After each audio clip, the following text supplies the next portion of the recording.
Assalamualaikum warahmatullahi wabarakatuh. Selamat pagi anak-anakku sekalian. Pada pagi hari ini Bapak akan menjelaskan tentang bab 2 mengenai bentuk aljabar. Adapun yang dimaksud dengan bentuk aljabar itu adalah bentuk yang di dalamnya terdapat variabel. Variabel itu disebut huruf, faktor huruf. Tahu huruf A, B, C, D, E, F, G sampai Z itu disebut variabel. Jadi apabila ditanyakan variabel itu adalah huruf. Nah, sekarang perhatikan contoh sampingnya.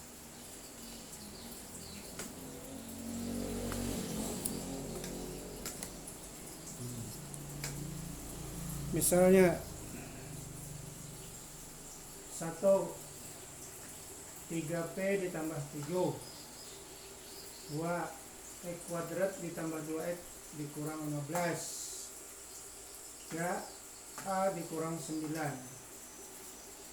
Nah, sekarang perhatikan dari 3 soal tersebut huruf-hurufnya. Yang mana huruf-hurufnya? A, P, X, dan X kuadrat. Jadi lambang atau huruf A, P, X, dan X kuadrat itu disebut variabel atau faktor huruf. Sedangkan angka tahu aja angka kan? Angka 7, negatif 15, dan negatif 9.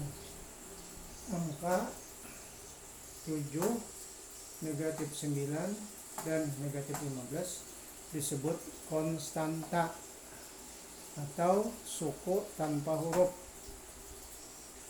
Jadi suku tanpa huruf itu disebut konstanta. Dia berdiri sendiri, berbentuk angka saja. 7, negatif 15, dan negatif 9 itu disebut konstanta. Nah, terus di dalam bentuk aljabar itu terdapat juga koefisien. Apa itu koefisien? Yaitu angka di depan huruf. Angka di depan huruf itu seperti apa? Nah, sekarang 3P. Koefisien P adalah 3. Ini angka di depan huruf. Nah, nomor 2, ini X kuadrat. Koefisien X kuadrat adalah 1. Apabila angka 1 ini tidak ditulis satunya, ini sudah menunjukkan koefisien X kuadrat adalah 1. Terus koefisien X adalah positif 2. Sekarang koefisien A. Berapa koefisien A? Kalau tidak ditulis angkanya di depan huruf, berarti koefisiennya atau koefisien A itu adalah 1. Koefisien X kuadrat adalah 1. Koefisien P adalah 3. Koefisien X adalah 2. Sekarang perhatikan contoh sini. Misalnya X kuadrat tambah 2X tambah 3. Tentukanlah koefisien dari X kuadrat dan X. Jawabannya adalah koefisien X kuadrat adalah 1. Dari mana tadi ngambil 1? Tiap-tiap huruf kalau tidak ditulis angkanya dia mempunyai koefisien 1. Nah, sekarang koefisien 2X. Nah, 2X. Ini 2X. Nah, berarti ada angka 2 di depan X. Berarti koefisien 2X adalah 2. Nah, baik. Sekarang perhatikan sampingnya. Nah, tuh. Pada keterangan berikut itu ada yang namanya suku sejenis. Suku sejenis itu artinya diperhatikan apabila yang pertama syarat suku sejenis itu yang pertama dulu perhatikan hurufnya. Apabila huruf yang satu hurufnya X. Maka huruf yang kedua juga harus X. Kalau dia berpangkat 2, maka huruf yang satunya juga berpangkat 2. Nah, kalau misalnya suku pertama 2A dan suku kedua juga hurufnya harus A. Misalnya lagi suku pertama 3XY dan suku kedua dia juga hurufnya harus XY. Nah, adapun tingkatan-tingkatan bentuk aljabar itu ada disebut suku 1, suku 2, suku 3 dan seterusnya.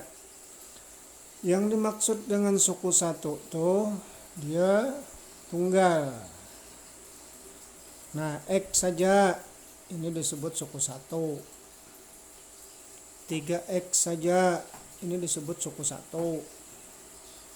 5A saja itu disebut suku 1.